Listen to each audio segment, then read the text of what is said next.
Students. तो हम पढ़ रहे थे प्रश्नावली 16 पृष्ठीय क्षेत्रफल और आयतन सब कंप्लीट हो गए थे। लास्ट बची हमारी विविध। तो देखिए, तो विविध में हम जैसे देखते हैं, जैसे पहला सवाल कर देते हैं। क्वेश्चन नंबर 1 आपका अभ्यासद है। घन का संपूर्ण पृष्ठीय क्षेत्रफल दिया हुआ। घन का संपूर्ण पृष्ठीय क्षेत्रफल कितना है? 486 वर्ग सेंटीमीटर। जो दिया हुआ है उसी का सूत्र लगाओ।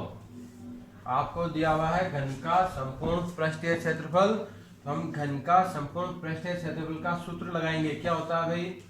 6 गुना भुजा स्क्वायर बराबर आपको उत्तर दिया हुआ है 486। घन का संपूर्ण पृष्ठीय क्षेत्रफल का सूत्र होता है 6 गुना भुजा स्क्वायर। 6 गुना में है, जब आप राइट हैंड साइड में भेजोगे तो कहाँ जाएगा? भाग में। 486 बटा 6 भाग देंगे। 6 8 48, 6 एकम 6, तो आ गया आपको 81। दोनों पक्षों का वर्गमूल लेने पर क्या लेंगे? दोनों का वर्गमूल, अंडर रूट। तो 81 का अंडर रूट कितना होता है भाई? 9। तो इसकी भुजा कितनी आ गई? 9 सेंटीमीटर की। तो आपका उत्तर हो गया ग। उत्तर कौन सा है? ग। क्वेश्चन नंबर 2, घनाभ की लंबाई दी हुई है। घनाभ की लंबाई कितनी है भाई? 9 मीटर। चौड़ाई 2 मीटर, ऊंचाई 1 मीटर। घनाभ का संपूर्ण पृष्ठीय क्षेत्रफल ज्ञात करना है और इसका सूत्र होता है 2 गुना LB plus BH plus LH। तो मैं सीधा गुणा कर देता हूँ। 9 को 2 से गुणा करेंगे, 9 दूनी 18। LB का मान, BH का मान 2 एकम 2, इनको गुणा करके लिख रहा हूँ सीधा, और इसको गुणा करेंगे 9 एकम 9। सही है? 2 का मैंने गुणा कर दिया। पहले क्या है? L गुना B। L का मान 9 है, B का मान 2 है, तो 9 दूनी। फिर BH, B का मान 2, H का मान 1, 2 एकम 2। फिर LH 9 एकम 9, 18 2 20, 20 से 9 हो गए 29। 29 दूनी 58 वर्ग मीटर इसका हो जाएगा क्षेत्रफल। इसने क्या दिया नहीं है, मतलब इसने लिखा हुआ पृष्ठीय क्षेत्रफल। तो पृष्ठीय क्षेत्रफल लिखा है, इसमें उत्तर 58 नहीं मिल रहा है। इसका मतलब इसने पूछा है वक्र पृष्ठीय क्षेत्रफल। क्या पूछा है? वक्र पृष्ठीय क्षेत्रफल। इसका पूछ लिया, इसने लिखा नहीं स्पष्ट। उसका सूत्र होता है 2 गुना L प्लस B गुना H। 2 L का मान 9, B का मान 2, H का मान 1। 9 और 2 तो 11। 11 को 2 से गुणा करेंगे, 11 दूनी 22 वर्ग मीटर। उत्तर हो जाएगा घ। तो यहाँ पे आप पृष्ठीय क्षेत्रफल को पढ़ोगे। वक्र पृष्ठीय क्षेत्रफल ज्ञात करना है, संपूर्ण पृष्ठीय क्षेत्रफल ज्ञात नहीं करना है। इस सवाल में मैंने बता दिया है, वो बात अलग है। ठीक है? यहाँ पे थोड़ा सुधार कर लेंगे। घनाभ का वक्र पृष्ठीय क्षेत्रफल होगा। प्रश्न नंबर 3, गोले का व्यास। गोले का व्यास आपका कितना है भाई? 6 सेंटीमीटर। त्रिज्या व्यास की आधी होती है, 6 का आधा हो गया भाई 3। गोले का आयतन ज्ञात करना है और आयतन का सूत्र आपको बताया हुआ है 4/3 पाई r क्यूब। 4/3 पाई का मान 22/7, r क्यूब 3 गुणा 3 गुणा 3। यहाँ पे उत्तर पाई में दिया हुआ है, तो हम पाई को पाई ही रखेंगे। तो 3 से 3 कट गया, तो 3 3 9 9 36 पाई सेंटीमीटर क्यूब उत्तर आ जाएगा। तो आप उत्तर भी देखिए, उत्तर में पाई का मान नहीं रखा हुआ है, तो ऐसा नहीं हम पाई का मान रख के हल करने लग जाए। आप उत्तर देख लो कि उत्तर में पाई की जगह पाई आ रहा है, तो इसको सीधा हल कर लो। प्रश्न नंबर 4, बेलन के आधार की त्रिज्या। तो बेलन का आधार कैसा होता है? वृत्ताकार होता है। तो ये बेलन की त्रिज्या लिखो या बेलन के आधार की त्रिज्या लिखो, बात एक ही है। आर का मान दे दिया भाई आपको 14 सेंटीमीटर। ऊंचाई बेलन की 10 सेंटीमीटर। बेलन का वक्र पृष्ठीय क्षेत्रफल ज्ञात करना है। इसका सूत्र होता है 2πRh। 2 का मान 22/7, r का मान 14, h का मान 10। काटेंगे 7 दूनी 14, तो 22 चौक 88, 2 को 2 से गुणा किया 4, 22 चौक 88, 88 गुणा 10, 880 वर्ग सेंटीमीटर। प्रश्न नंबर 5, शंकु का आयतन दिया हुआ है। शंकु का आयतन कितना है? 308 घन सेंटीमीटर। ऊंचाई भी दी हुई भाई, शंकु की ऊंचाई दी हुई है। शंकु की ऊंचाई कितनी है? 6 सेंटीमीटर। त्रिज्या ज्ञात करो। तो हमें दिया हुआ आयतन, तो आयतन का सूत्र लगाएंगे। शंकु का आयतन का सूत्र होता है 1/3 पाई r स्क्वायर h। आयतन का मान है भाई 308, 1/3 पाई का मान 22/7, त्रिज्या तो हमें ज्ञात करनी है, h का मान 6। 3 का भाग दे देंगे, 6 में 2 बार जाएगा। 308 7 भाग में इसलिए गुणा में आ गए, 22 और 2 भाग में आ जाएंगे r स्क्वायर। 22 से कम 22, पीछे बचेंगे 8, 22 चौक 88, 2 का भाग देंगे 7, तो ये हो गया भाई 7 7 49। वर्गमूल निकालेंगे दोनों पक्षों का, r का मान आ जाएगा 7 सेंटीमीटर। इस प्रकार से प्रश्न आपको हल करना है।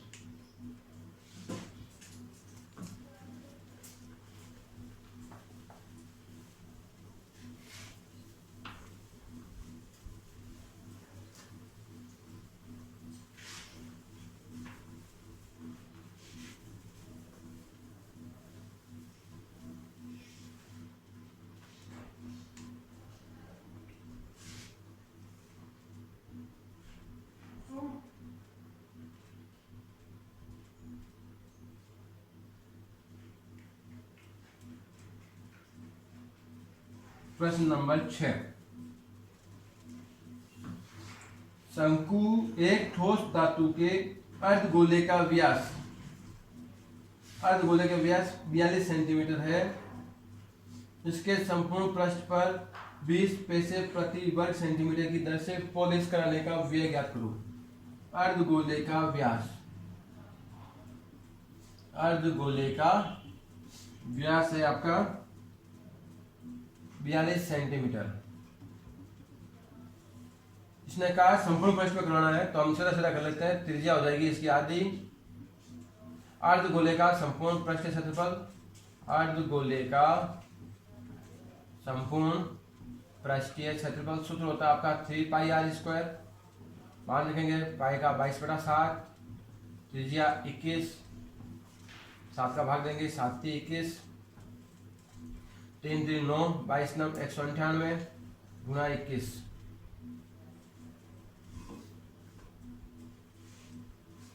इसको गुणा करेंगे, 21 8 है 168, हासिल की 16, 21 9 190 और 16 आपके हो गया है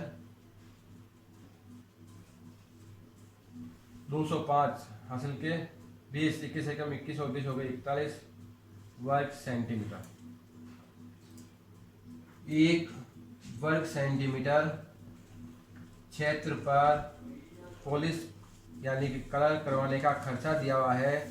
पॉलिश कराने का व्यय वो है आपके 20 पैसे। आपको निकालना है 4158 वर्ग सेंटीमीटर क्षेत्र पर पॉलिश कराने का व्यय। तो 4158 गुणा 20, पैसे को बदल लेंगे हम रुपए में, तो 100 का भाग दे देंगे, 0 से 0 कट गया, 8 दूनी 16, हासिल की 1, 5 दूनी 10 और 1 11, हासिल की 1, 2 एकम 3, 2 एकम 2 और 1 3 और 4 दूनी 8, 10 का भाग देंगे, ये आ गया आपको भाई रुपए।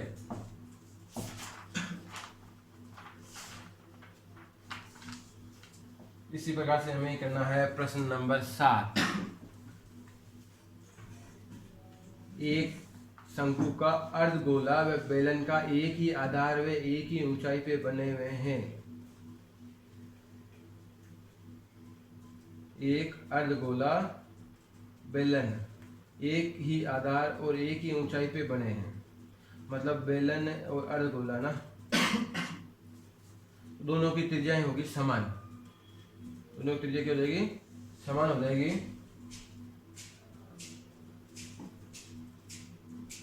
ठीक है, आपको क्या दिया हुआ है, शंकु, एक शंकु, एक अर्धगोला व एक बेलन, तीन चीजें ना, क्या क्या है, एक तो है शंकु, एक है अर्धगोला और एक है बेलन, तीन चीजें दी हुई है। क्या दिया हुआ है, शंकु, अर्धगोला और बेलन, तीनों का आधार एक ही है, मतलब तीनों की त्रिज्या बराबर है। क्या है, तीनों की त्रिज्या बराबर है। ठीक है, अब तीनों की त्रिज्या बराबर है, और एक बात और लिखी हुई थी, कहाँ पे थी, एक ही आधार और एक ही ऊंचाई, मतलब ऊंचाई भी बराबर है, जितनी त्रिज्या उतनी ऊंचाई है। क्या है, अगर जिसमें आर और एच भी बराबर है, एक ही आधार और एक ही ऊंचाई बराबर है दोनों, तो तीनों के आयतन का सूत्र लगाओ भी सीधे सीधा। किसका सूत्र लगाएंगे हम, आयतन का। शंकु का आयतन का सूत्र होता है 1/3 पाई आर स्क्वायर एच, इसका होता है 2/3 पाई आर क्यूब, और इसका होता है सिर्फ पाई आर स्क्वायर एच। अब मैंने कहा एच और आर तो बराबर है, तो यहाँ पे एच की जगह मैं आर लिख दूंगा, 1/3 पाई, एच की जगह आर लिखूंगा तो आर क्यूब होगा, नहीं होगा, और ये बन pi r cube. Pi r cube से पाई आर क्यूब कट गया, मैंने सबको 3 से गुणा कर दिया। जब 3 से गुणा किया इसको, तो 1/3 गुणा 3, 2/3 गुणा 3, यहाँ पे कुछ है ही नहीं, एक ही था इसलिए गुणा 3, तो क्या क्या भाई 1:2:3, इनका आयतन का अनुपात होगा 1:2:3। समझ आ गया।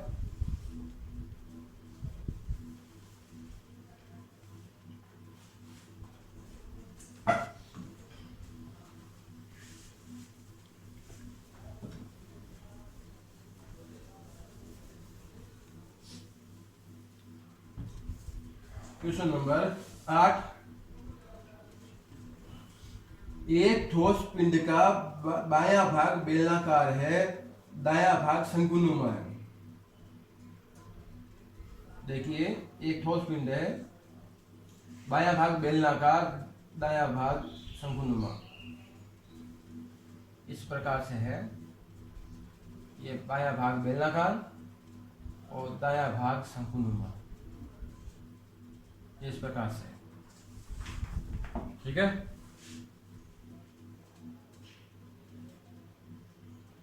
बेलन का व्यास 14 सेंटीमीटर, बेलन का व्यास 14 सेंटीमीटर दिया हुआ है, तो त्रिज्या हो जाएगी इसकी आधी, 14 में 2 का भाग देंगे तो आएगा भाई 7 सेंटीमीटर। बेलन की लंबाई मतलब ऊंचाई होती है, मतलब आपको h का मान दिया हुआ है, वो है भाई 40 सेंटीमीटर।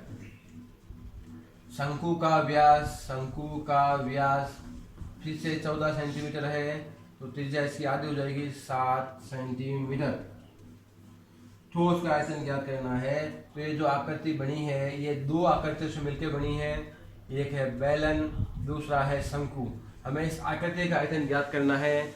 जब इस प्रकार से कभी एक, दो या दो से अधिक आकृतियों का संयोजन होता है और उनका आयतन ज्ञात करना है, तो जितनी आकृतियां हैं उन सभी का आयतन जोड़ लो। तो जो आकृति बनी है उसका आयतन ज्ञात करना है आपको, तो इसका आयतन कैसा आएगा भाई, बेलन का आयतन प्लस शंकु का आयतन, दोनों का आयतन जोड़ देंगे। क्या कर देंगे, बेलन का आयतन प्लस शंकु का आयतन। बेलन का आयतन सूत्र होता है भाई, दोनों त्रिज्या बराबर है इसलिए आर को आर रखेंगे, और शंकु का होता है भाई 1/3 पाई आर स्क्वायर। शंकु की ऊंचाई लिखी हमने, शंकु की ऊंचाई 12 है, शंकु की ऊंचाई कितनी है 12, तो ये बड़ा एच लिख लो इसको, और इसको छोटा एच लिख लो। तो ये बेलन है, बेलन को लिख लो बड़ा एच, शंकु को लिख लो छोटा एच, दोनों में अंतर है, त्रिज्या समान है। तो देखो भाई, आप चाहो तो पाई आर स्क्वायर कॉमन ले सकते हैं हम। तो पाई आर स्क्वायर कॉमन आ गया, पाई का मान होता है 22/7, आर है 7 × 7, ये आ गया कॉमन दोनों से, पाई आर स्क्वायर दोनों से कॉमन। ये एच 40, 1/3, इसकी एच कितनी है भाई 12, तो इनका भाग देंगे 12 में 4 बार, 7 से 7 कट गया, 22 7 154, और ये हो गया 44, गुणा करो भाई, 154 गुणा 44, 416 हासिल की 1, 4 5 20, 21 हासिल की 2, 4 एकम 4 2 6, आपको आंसर आ गया भाई 6776 centimetre cube. Question number 9, 9 centimetre त्रिज्या के धातु के गोले को पिघलाकर, तो गोला दिया भाई, गोले की त्रिज्या है 9 सेंटीमीटर, इसको पिघलाया और बनाए शंकु, पिघला के क्या बनाए शंकु। तो शंकु की त्रिज्या 3 सेंटीमीटर और शंकु की ऊंचाई आपकी है 6 सेंटीमीटर। तो इस गोले को पिघलाकर इस माप के शंकु बनाए, कितने शंकु बनेंगे मैं आपको पहले बता चुका हूं। शंकु की संख्या निकालनी है, शंकुओं की संख्या। तो क्या करेंगे, गोले का आयतन निकालेंगे, उसके अंदर भाग दे देंगे किसका, एक शंकु के आयतन का, एक शंकु का आयतन। गोले का आयतन सूत्र होता है भाई पाई आर स्क्वायर एच, शंकु का होता है 1/3 पाई आर स्क्वायर एच।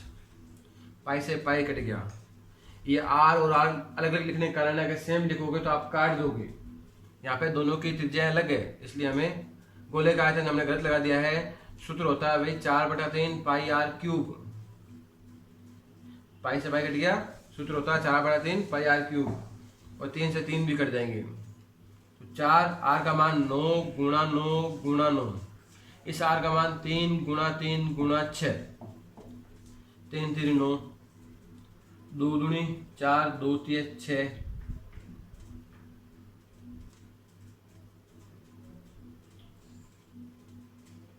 3 3 3 9। तो ये हम कर चुके शायद 54 उत्तर पहले आया था, 9 3 27 27 दूनी 54, शंकुओं की संख्या 54, ये हमने पहले भी किया था ऐसा सवाल।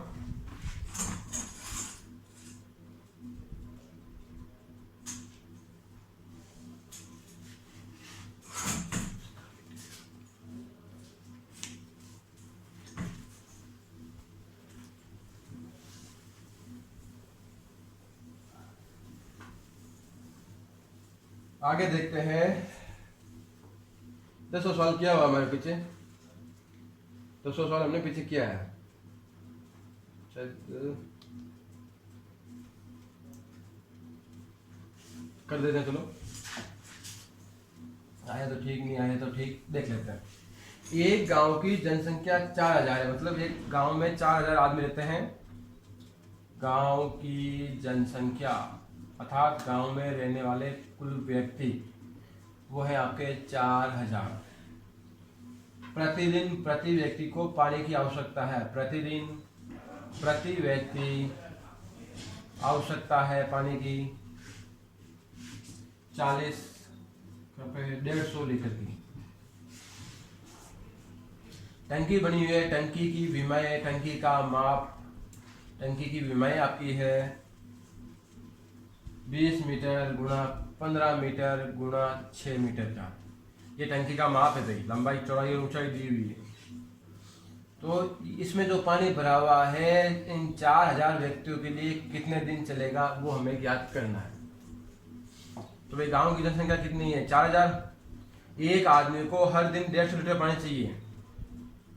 तो 4000 व्यक्तियों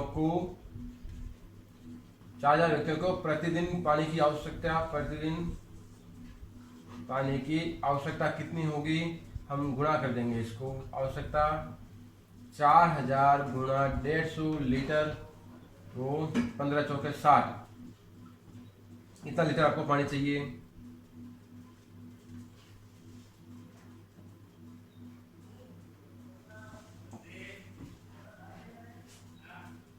इसमें हम 1000 का भाग देंगे तो आ जाएगा 600 मीटर क्यूब। 600 metre cube. टंकी का आयतन, टंकी का आयतन, टंकी है घनाभ आकार की, सूत्र हो जाएगा लंबाई गुना चौड़ाई गुना ऊंचाई। 20 गुना 15 गुना 6, 15 6 90, 90 गुना 2 180, 1800 मीटर क्यूब। तो इतना टंकी में कुल इतना पानी है। गांव के आदमी को प्रतिदिन इतना पानी चाहिए, तो यह पानी कितने दिन चलेगा भाग दे दो। कितने दिन चलेगा मतलब दिन, आपको दिनों की संख्या निकालनी है। टंकी का आयतन में भाग दे दो प्रतिदिन जो पानी की आवश्यकता है, तो भाग देंगे उत्तर कितना जाएगा भाई 3 दिन ये पानी आपके चलेगा। तो हमने क्या किया, ऊपर क्या रखा टंकी का आयतन, नीचे क्या रखा प्रतिदिन आवश्यक पानी की मात्रा। इसका भाग दे दिया हमने तो क्या आ गया भाई दिनों की संख्या आ गई।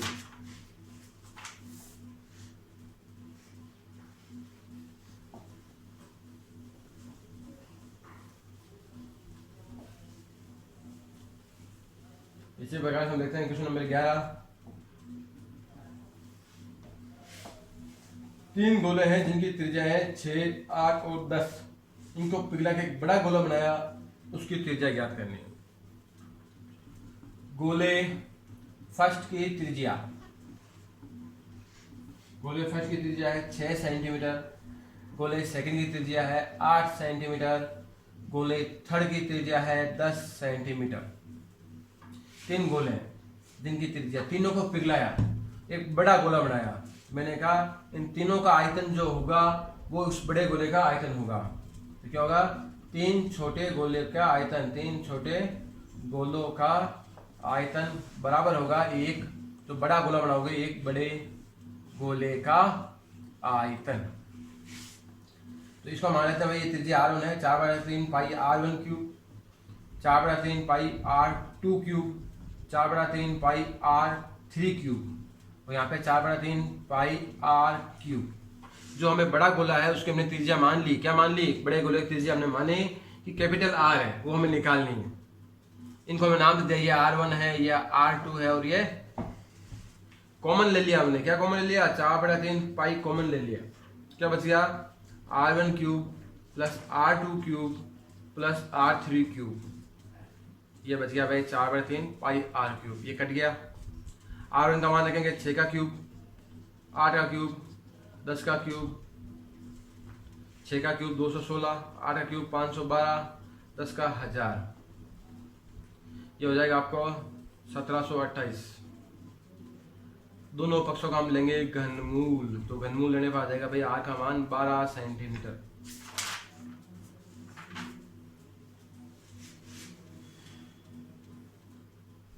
एक लास्ट सवाल देख लेते हैं, बाकी अब आप करेंगे। अंतिम सवाल देख लेते हैं 14। गोले का व्यास दिया हुआ है 6 सेंटीमीटर। गोले का व्यास 6 सेंटीमीटर है तो त्रिज्या व्यास की आधी होती है 3 सेंटीमीटर। गोले को पिघला के बनाया तार, तार है उसकी लंबाई है 36 मीटर, त्रिज्या ज्ञात करो। तो तार होता है बेलनाकार, लंबाई मतलब तार को आपको बेलन की ऊंचाई दे दी, त्रिज्या ज्ञात करनी है। तो दोनों क्या होगा, एक आकृति को दूसरी आकृति में जब भी परिवर्तन करते हैं आयतन बराबर रहेगा, अर्थात गोले का आयतन बराबर किसका है, बेलनाकार तार का आयतन। कर लो भाई, गोले का आयतन सूत्र होता है 4/3 पाई r क्यूब, इसका होगा पाई r स्क्वायर h, पाई से पाई तो काट दो।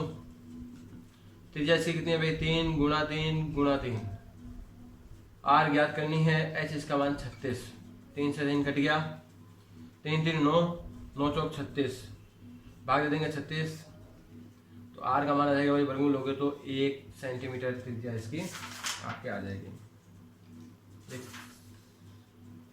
36 मीटर है यहाँ पे, ये क्या है 36 मीटर है, 36 मीटर है, इसको सेंटीमीटर में बदलोगे तो क्या हो जाएगा भाई 3600 सेंटीमीटर। तो यहाँ पे क्या आएगा 3600। भाग देंगे तो 3600 ये आएगा 1/100 आएगा, और वर्गमूल लेंगे हम आर इसको बराबर 1/100, तो आर का मान आएगा 1/10 0.1 सेंटीमीटर। मीटर और सेंटीमीटर का ध्यान रखेंगे। आपको यहाँ पे तार की लंबाई मीटर में दी हुई है और व्यास जो है गोले का वो सेंटीमीटर में दिया हुआ है, तो लंबाई को हम सेंटीमीटर में चेंज करेंगे। तो आपके प्रश्नावली कंप्लीट हो गई। आज के लिए इतना ही, धन्यवाद।